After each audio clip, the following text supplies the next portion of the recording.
গ্রেপ্তার হওয়ার খবর পৌঁছে গেছে এখানে আন্দোলনরত ডাক্তারি পড়ুয়াদের কাছে, জুনিয়র ডক্টরসদের কাছে, এবং রীতিমতো উল্লাসের পরিবেশ। এবং আমি একটু জিজ্ঞেস করবো, আমার সঙ্গে রয়েছে আপনার নামটাকে?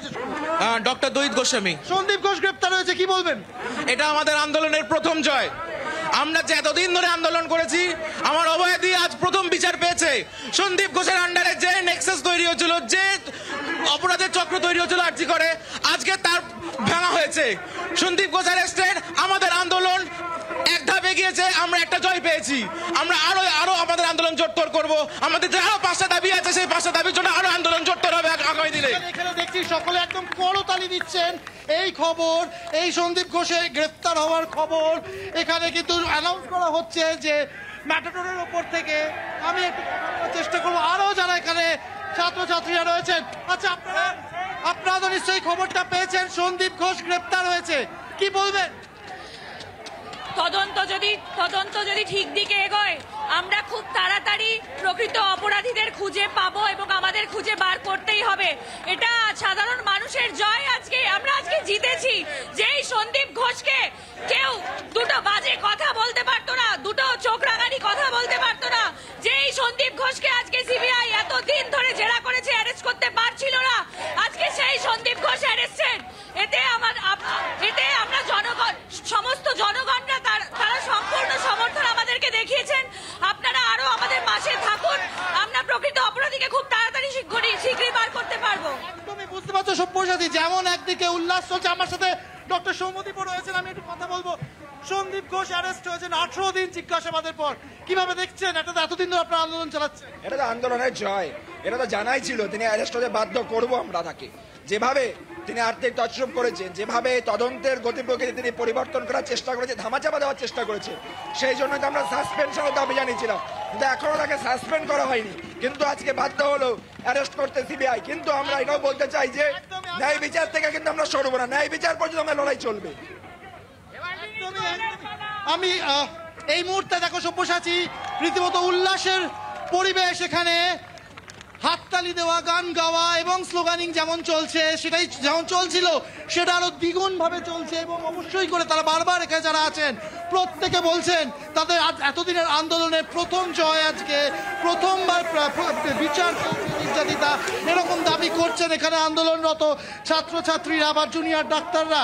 আমি একটু আরো ছবি দেখানোর চেষ্টা করবো ঠিক কিভাবে এখানে যারা এখন অবস্থানে বসে রয়েছেন তার প্রত্যেকেই আনন্দিত, করতালি দিচ্ছেন, জাতীয় পতাকা ওয়েভ করা হচ্ছে এবং বারবার বলছে যে এইভাবে তাদের যে আন্দোলন এতদিন ধরে চলছে, অবশেষে সন্দীপ ঘোষের গ্রেফতার তাদের প্রথম জয়।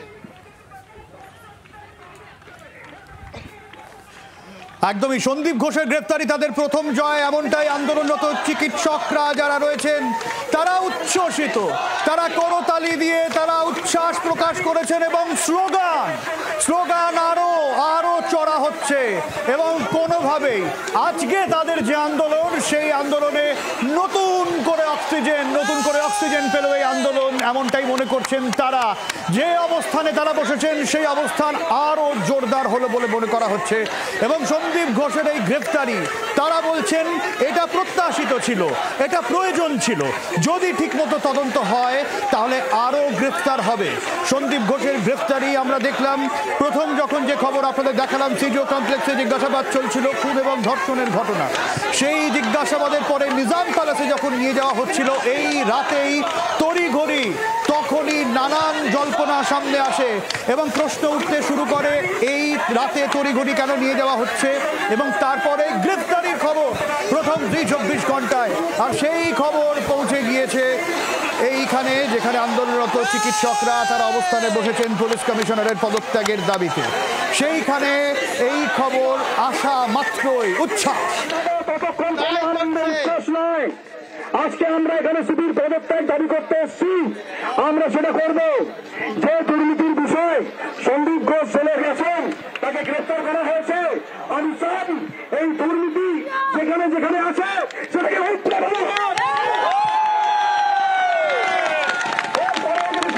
সন্দীপ ঘোষকে সাসপেন্ড না করে তাহলে স্বাস্থ্য ভবনের অবস্থান সম্পর্কে আমাদের অনেক প্রশ্ন থেকে যাচ্ছে।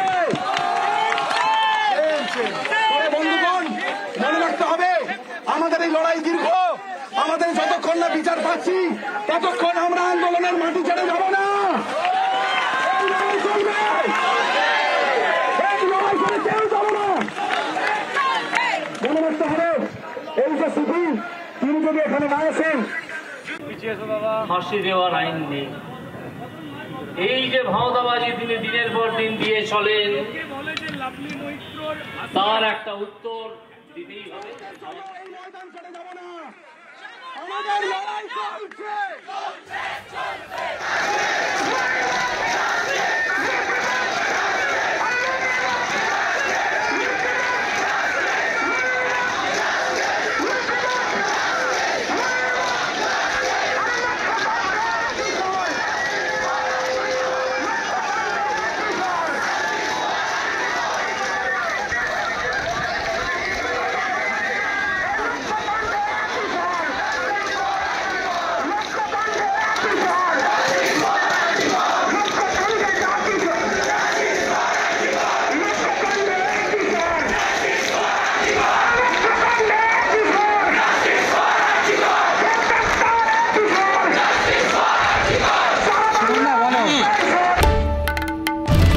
বাংলার আওয়াজ, বাঙালির আবেগ, জি 24 ঘন্টা।